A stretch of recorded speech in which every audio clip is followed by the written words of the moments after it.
Hey sociologists, welcome back to my channel. If you are new, my name is Angela.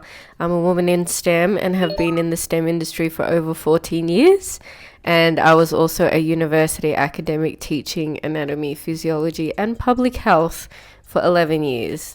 So I thought it would be fun to do a reaction video to an episode of Big Bang Theory, which is featuring a clip in an academic setting. So I've got my coffee, we've got my clip.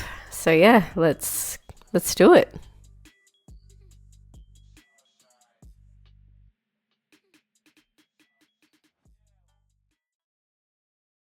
Guest lecturer Dr. Sheldon Cooper.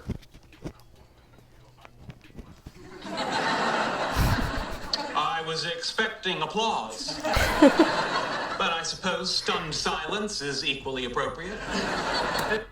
Oh man.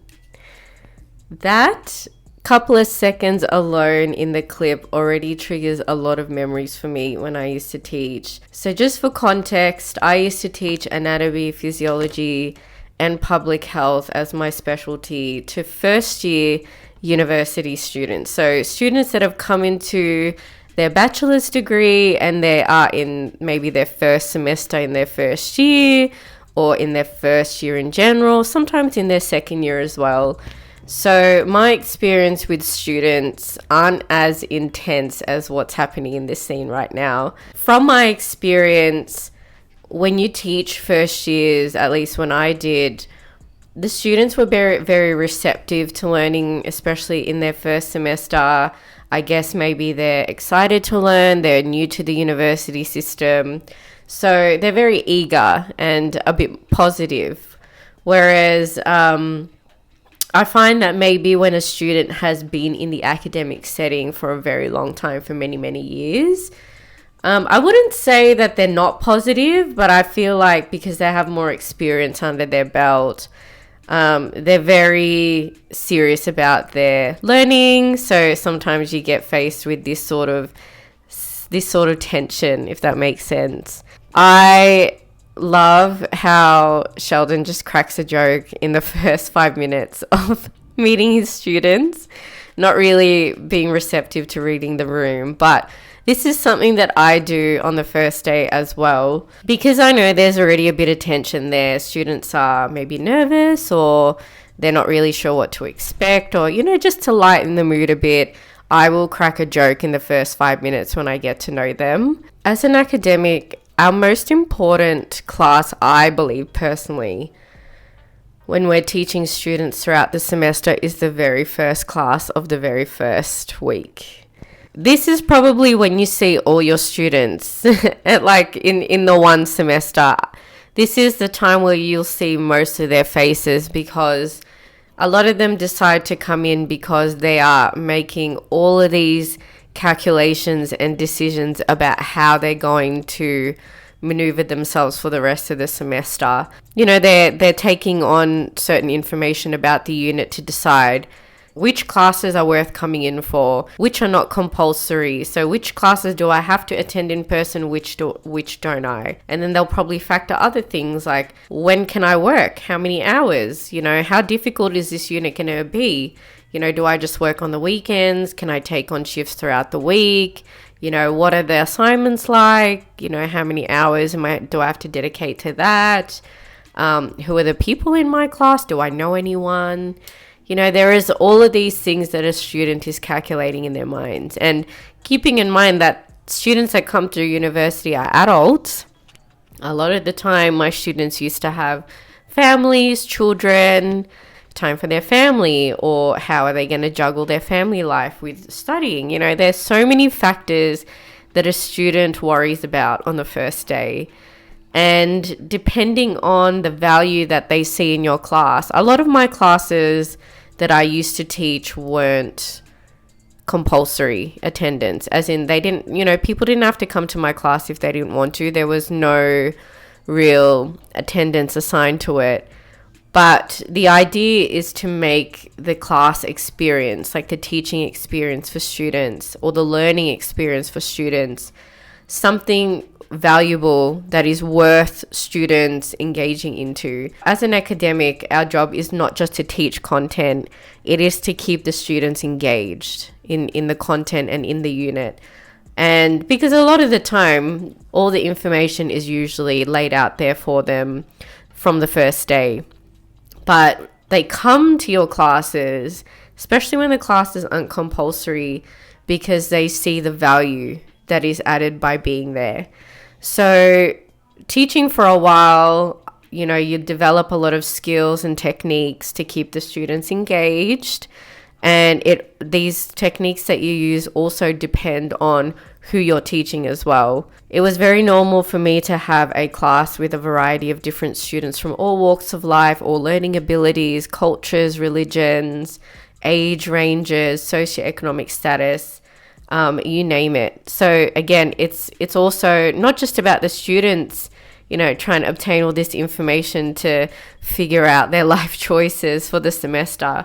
But as an academic, it's important for me to see and gather as much information from my students about who they are, why they're here, and what's going to help them engage in learning, because the cohort of students changes all the time. And for me, that information helps me gauge the way I teach for the rest of the semester.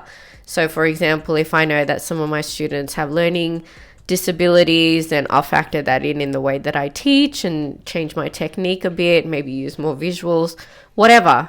It's just sort of gauging, your audience. So whatever Sheldon's doing.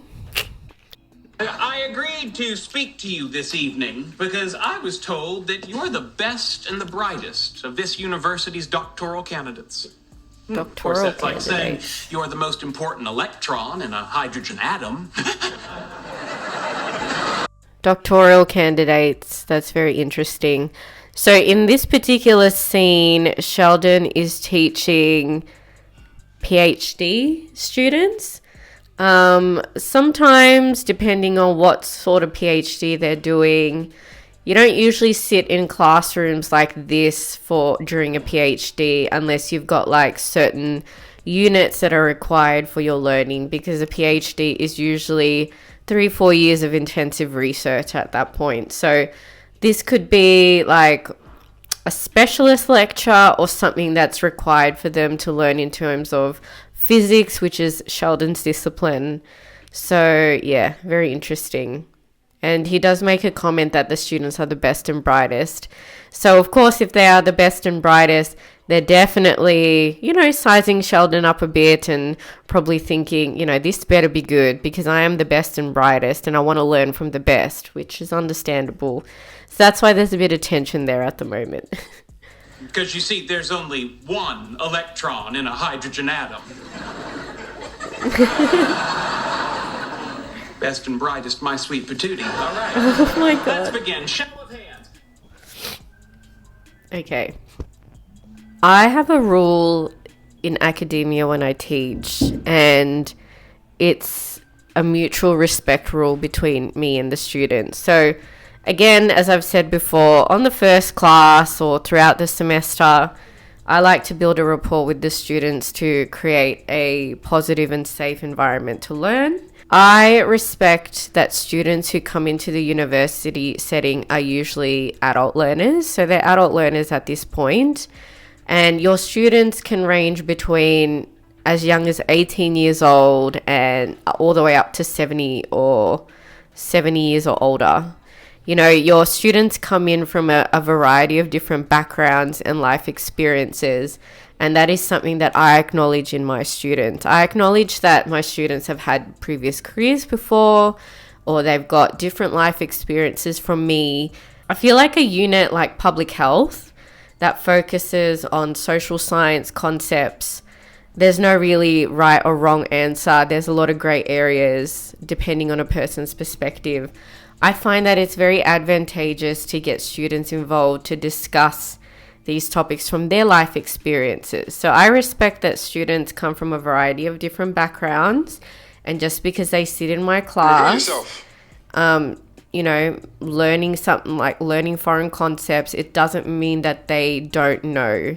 You never know who is sitting in your class. I've taught paramedic students who were serving in the army while they were in my classes for anatomy and physiology. So they were being trained in the army in, the Australian Defence Force, but they were sitting in my classes as part of their required learning to be trained up as a emergency services professional. I've taught nurses who have already been working in the hospital field as a Division 2 nurse for many, many years before they decided to do a bachelor's degree to upgrade their skills and knowledge. You would be surprised how much experience some of these students have. And it's important to have that respect and to acknowledge that they have these varied knowledge and expertise, because they can bring that into the conversation, and it's actually very advantageous when it comes to students learning. But at the same time, just because students do have that experience outside of the classroom, there is a reason why they're in my class, and it's to learn. And there will be something that they will learn that they might not have learned before, even if they've already been working in the field or whatever the situation is. So the respect is mutual. Trust me to teach you the concepts to get you through the unit and give me that respect, but I also respect that my students have that knowledge. The way that Sheldon is speaking to his students right now is a little bit negative and condescending in a way. And this is something that we try to avoid, because that doesn't help students learn. Just because you're a few years ahead in terms of their professional experience, it doesn't mean anything, because you don't actually know who is sitting in your classes. Show of hands. Who here is familiar with the concept of topological insulators? Everyone. Don't kid yourselves. Condescending. Anyway, that was a short clip. So I hope you guys enjoyed that one. If you have any other clips from TV shows, movies, or even like social media videos that you want me to react to related to academia or STEM, whatever, please let me know in the comments below. If you enjoyed that video, please give it a like. Please subscribe to our channel. We do empower STEM women to reach their potential on this channel. So yeah, I hope to see you in the next one. Bye.